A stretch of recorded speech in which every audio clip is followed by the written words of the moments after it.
Hello everyone. আগের mini ব্লগে তোমাদের সাথে শেয়ার করেছি যে আমরা নবদ্বীপ ঘাটে পৌঁছে গেছি। ঘাটে পৌঁছে যাওয়ার পর যথারীতি আমরা চলে গেছিলাম সমস্ত মন্দিরগুলো ঘুরতে।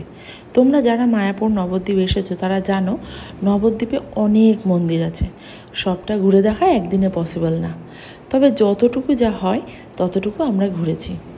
এই যেমন সমাজবাড়ি, সোনার গৌরাঙ্গ, ধামেশ্বর, নিত্যায়ন মহাপ্রভুর জন্মস্থান প্রভৃতি অনেক মন্দির আছে। তো আমরা সেই রকমই বেশ কিছু মেন মন্দির আমরা ঘুরে ঘুরে দেখি।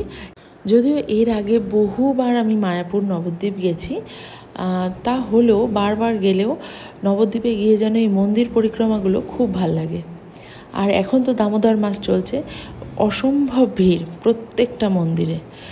যাই হোক, আমরা প্রত্যেকটা মন্দির যতটা পেরেছি ঘুরে দেখেছি এবং প্রত্যেকটা মন্দিরেই চেষ্টা করেছি দীপদান করার।